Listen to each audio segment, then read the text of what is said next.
Me own come from Brush Dam. I Taak De Dam Story.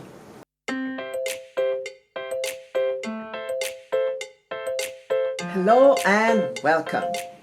We have new followers and new subscribers. Welcome to What the Story Say. I'm your host, Dr. Pauline Baird, cultural bearer from the village of Buxton, Guyana, and I tell stories here. I tell stories that are our family histories, our whispered stories, our practice, hidden, and sometimes long-lost traditions. And as we say in the village, What the Story Say, come in loud, talk story. I'll talk some damn story. Oh, damn stories. Yes. You see, my village, Buxton, were two plantations, Buxton and Friendship.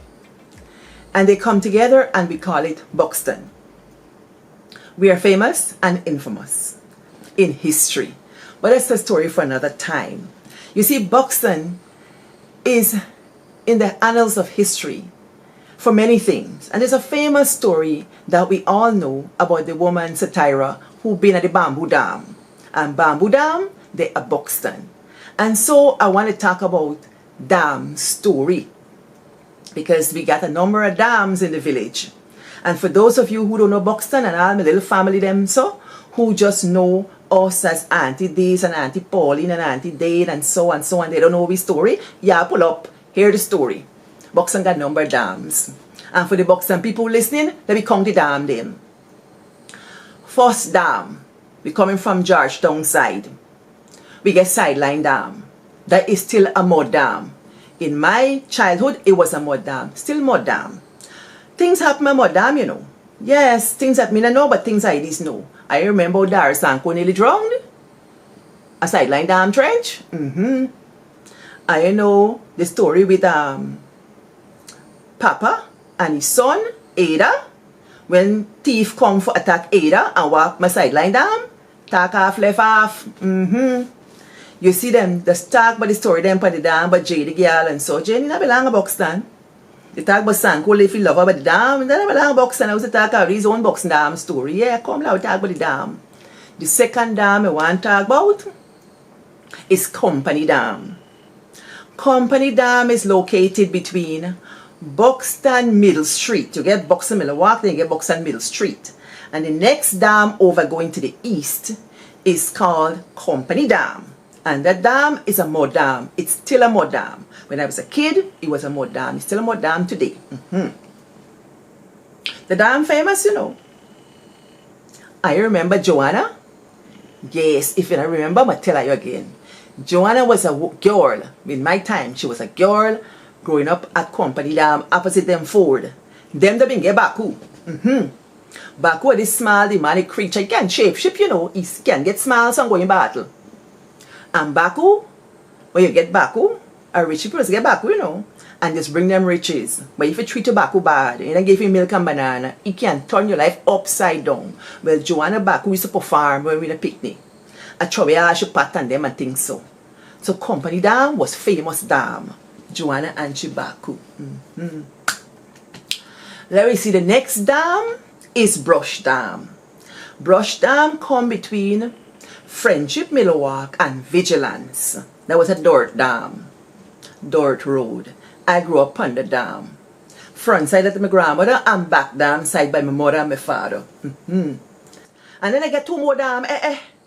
You get Pan Dam. Then the Brush Dam side. So then by teach me the thing, you know. And then it continued to Buxton side. They call it Bamboo Dam. But that's a Tyra being a lady. Why I say, you see shit? I know the dam there, man. I know Bamboo Dam, yes. And then we get Back Dam. Back Dam not really one road, you know, or one place, the backlands that come with the house lots when the Africans bought the plantation, right? Today we're going to talk about Brush Dam. So let me give you a little story about Brush Dam. You see, Brush Dam might seem to be an inconspicuous place where nothing much seemed to happen. Things happen at Buxton Dam, you know. Things happen, you know, Back Dam, Bamboo Dam. But what about Brush Dam? Loud Taak De Dam Story them now. You see these dam stories that I tell them to my students. in rhetoric and composition, because these stories have places in our lives. They have a meaning in our lives. So I'm going to unpack some for y'all. I'm going to get too scholarly because this is not the place for it. But let me talk, right? Here's what I tell my students. I grew up on Brush Dam. It was a place in which they seemed to have nothing much going on. From the back of the village to the front of the village, running north to south, is Brush Dam. And to the left of Brush Dam, if you're facing the north, is a trench. And beyond the trench to the left are the house lots. So if you look down Brush Dam, you will see a dam and bridges all the way up. So let's start at Back Dam. As a kid, I didn't go to Back Dam. But I imagined Back Dam because I could see it in the distance, lots of trees. And I had a cousin named Mika Jack. Then Baird and cousin Norma, his wife. They used to go to Back Dam. That was the way they earned their living. They were Back Dam people. Every day, cousin Norma and cousin Mika Jack going at the Back Dam. And they're coming back with a boat full mango, coconut and so. That's all I know they ever do. Back Dam. That's 1/4 of the village. Theoretically, right? I'm just dividing it in forts, not literal forts, okay? Just land masses so you can get a lay of the land. So when we leave Back Dam now, and say we're starting to the last road before Back Dam, we're looking north. The next fourth, if you walk from, let's say, Pandam equivalent on Friendship side, the street used to be lined with trees. In some places, you have people grazing cows like the Chesters and so on, and you get some bellyache bush and things along that road. To the right, if you're facing the north, used to be a pasture, big pasture, brush pasture. And I had some experiences on brush pasture. My mother used to send us way down brush pasture, almost to catch blade and all, because there were cruder trees there. And the hawks, the chicken hawks, used to be in those trees. They used to catch the snails out of the swampy land and eat the snails and drop the shells. So we used to go all the way there, tramping in the mud to get these shells. That was my childhood story. I'm going to tell you that story another day. Suffice it to say, Brush Dam was buttressed on one side with this pasture land, right? So we would go up to the line top, or what they call the railway embankment. Over that railway embankment, they had one man who used to live on that side. We used to call him Best Hack Food, Mr. Best. Yeah, make hack food, I sell hack food, I think. So we go up to the railway embankment and we cross over now into the fourth, the 3/4 of the lay of this land. On that side, from the railway embankment to the public road, was lined with trees, and these trees were manibush trees. They're 5 foot tall or so. We used to like to eat the manibush fruit.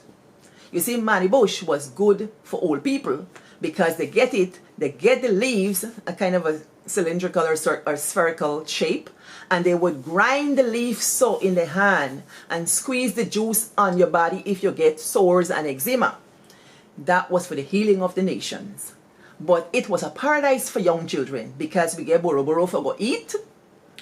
We get pap. That's another plant. Give a little fruit. Something like a little berry.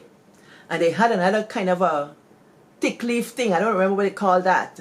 But it had a little red flower. It had the gum used to come out of it, a white sap. And you would open the little red flower and suck the nectar out. That was paradise for young children. And as to the manibush tree, it used to grow a little pod to be green, and then when it ripe, it turned brown. And inside, it has this fleshy thing like a tamarind, sorta, with very fine seed, but it was sweet. They call it pisabed. I ever eat pisabed? We used to like to eat pisabed, but you not tell your friend you eat pisabed because after all, the thing named pisabed, you pee your bed? Who want to eat pisabed? And you tell me, pisabed used to make you pee bed, or you should stop you from peeing bed? Me don't know what make, but me been like to eat pisabed, but I go confess. Me the key, me big now, me old, me the consort. And me used to like for pick it and eat it. All by them with a spoon there, Yes, Cheryl Weatherspoon and she's Presley. Oh yes, and them Farbs. Piece of bed been there plenty. All by Mr. Sharp. My neighbor call he false name pan this thing, but you know the stiff.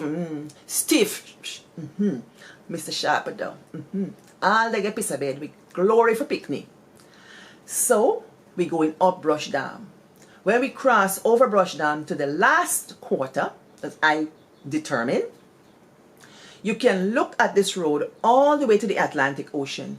It brings into sharp relief the landscape of Guyana on the east coast. My grandmother lived 6 houses from the Atlantic Ocean, where I stayed sometimes. And you literally had to go up the seawall because the seawalls buttressed the land from the elements, which is the Atlantic Ocean. So you could see that when the high tide comes, the waves would just bounce up. And people used to go up the seawall for recreation, just take a walk, get breeze and so on. Along that road, it was pretty interesting. For the most part, there were no houses on the left-hand side. On the left-hand side was the burial ground, or the cemetery, and the Anglican church. And lots of coconut trees. I used to frighten them tree, you know. The coconut trees used to hang over the road, curved. It made it very scenic, but scary.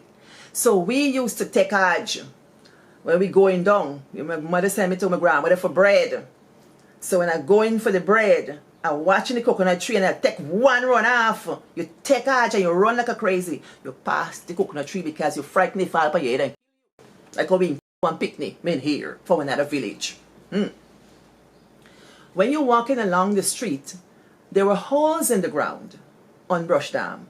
It was a sort of a loam, orange color and sandy sort of, mixture of clay and sand. And these wasps, something like a marabunta, used to live in the ground. Yeah, remember? Little holes. And it was something in childhood to notice nature at work. It's surprising the things you see. The little things. So you had these little holes with the casings outside that these wasps would bring up the dirt and they lived in there.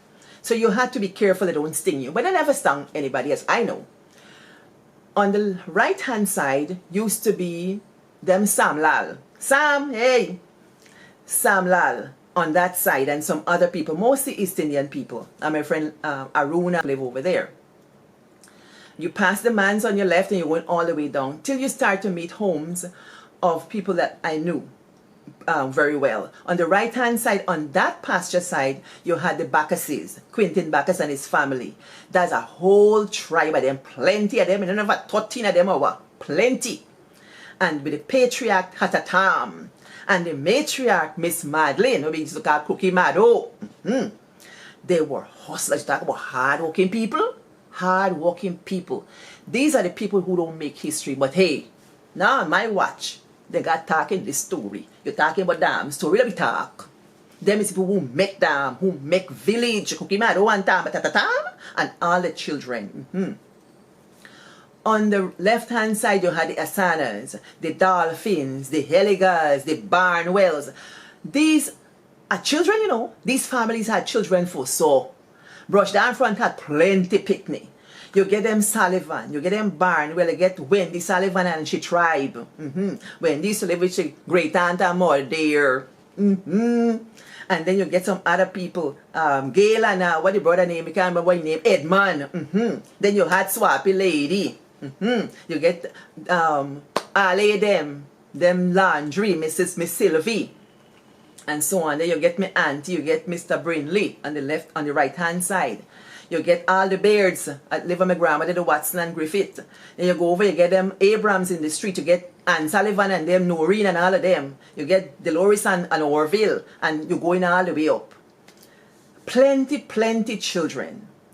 Brush Dam was a place to be in the summer. You kick marble, you do kick seed, you do cheer sal, moonlight night, you know, they play all kind of thing, zombie story, bright moonlight, and catch fish.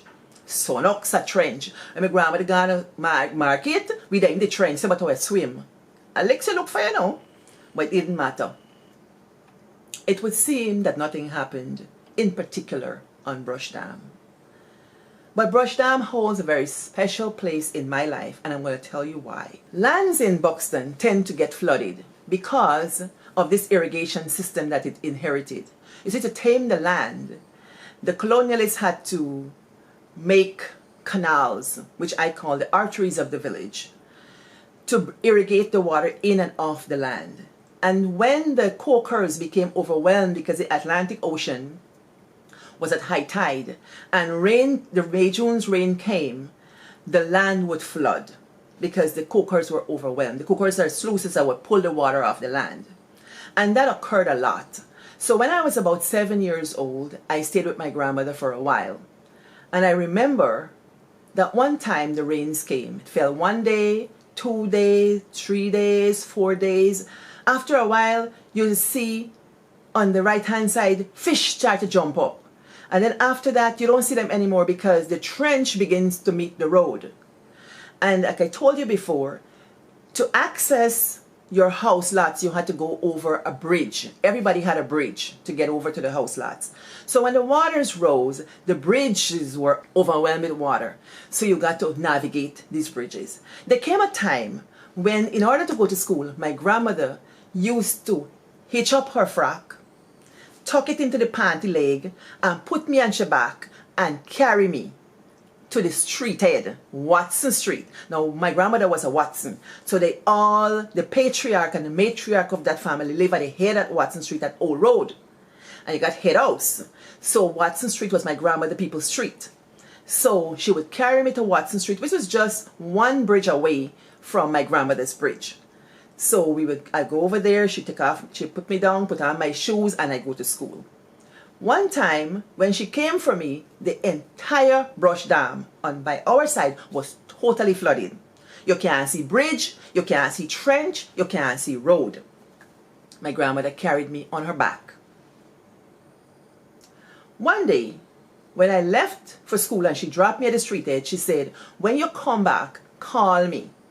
Don't cross the street, call me. So in my little mind, how I can call grandmother, how she gonna hear me? But what I didn't know, my grandmother was listening for me. Y'all tuck it away. She was listening for me. All right, so school over now. When I came up the street, I saw Watson Street already flooded by the bridge. Can't see bridge, can't see brush dam, can't see brush trench, nothing. I say, grandmother. All I hear is, oi! She heard me. And I wasn't shouting. I wasn't a noisy child. See this talker here? Learn behavior. So I watched my grandmother come. Skirt hitched up. Them women that used to wear pants. Dresses and skirts. She hitched up. Statuesque, beautiful woman with a good carriage. I'm me grandmother. I'm a talk the truth. I talk. I know I'm Bob, right? You know you want cuss word from she. She wasn't a brawling woman. She was a regal woman. She took up she skirt and she walking over this bridge that I can't see. Then she walk on this dam that I can't see. And she come up to Watson Street and she crossed a bridge that I couldn't see. And she come for me. My grandmother didn't put me on her back that day. She held my hand and we crossed the bridge. We got on the unseen brush dam, and when I put on my foot, it's pure mud and slippery. My grandmother put her body between me and the imaginary trench, the border of the trench that I couldn't see.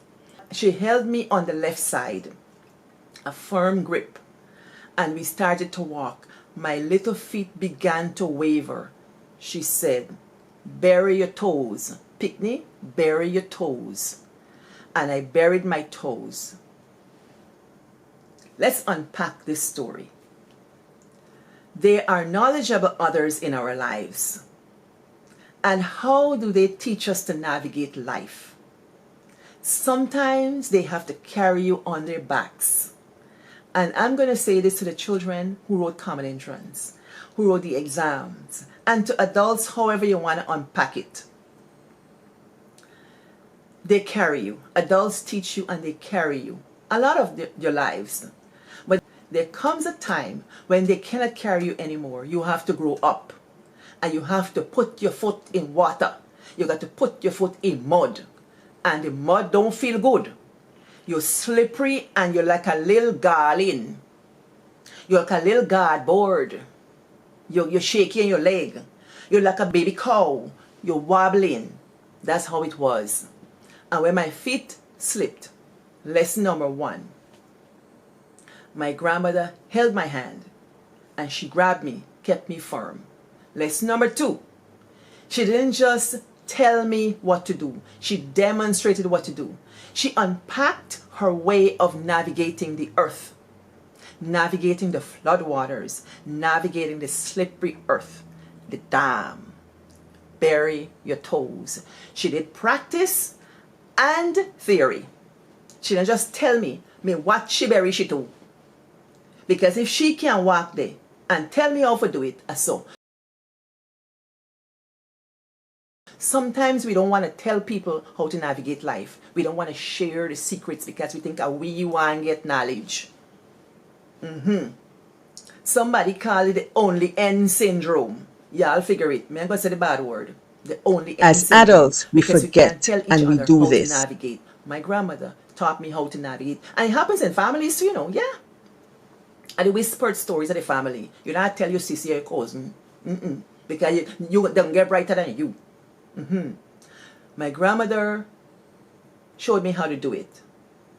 She helped me. Lesson number three. That lesson number three, I count. She put her body between the land and the water. She almost was going to sacrifice for me. She was going to put herself in danger. Let me take the danger and keep this little one safe. That's how she walked the land and taught me. So what I have to do for the next generation is to put my body between them. Embodied rhetoric. That's what I teach my students. The embodiment of how it is on the land. Women's identities are made on the dam. Women are seen as knowledge makers on the dam. They are seen as life givers and in all their glories on the dam. Watch my grandmother, Letitia Watson Griffith. She held me until I got to the bridge at her house and she crossed me over. I didn't think about that story until recently. It was on my mind to share. And I share it with my students in rhetoric and composition because we're talking about counter stories. The stories that we tell so we can see each other. I'm not interested in merely telling other people's stories. I'm telling our stories so they can live in the annals of history. Because if I don't tell it, who will? Who will? And I tell y'all, I ain't left in it till all the story then done. Me go wear out rather than rust out. And the story them a come like a bridge of Buxton, a bridge from Buxton back down to Buxton front. A poor bridge. So bridge and take the story. So here's the import of this story. I found myself in PhD school a number of years ago, and there was a little society of scholars, people of African descent, African Americans, and I was a grad student and I was invited to this meeting. And in the meeting, there were master's students and PhD students, about 20 of us. A speaker came. His name was Dr. Skinner. He's a Trinidadian scholar. Dr. Skinner spoke to us about navigating and surviving college and this thing called the academy. He came and he said many things, but the thing that resonated with me is the damn stories. Dr. Skinner said, you see this thing called the university? It's going to twist your hair and toss you there. It's going to turn you around and spin you around. You're going to meet personalities. You're going to meet fiefdoms and kingdoms and serfdoms and cliques and whatever else. Everybody has an agenda. Your agenda is to finish this thing you started. And sister girl, intend for done. And so he said, as Caribbean people, he couldn't speak for anybody else, and I'm glad he did. He said, as Caribbean people, we know how to work.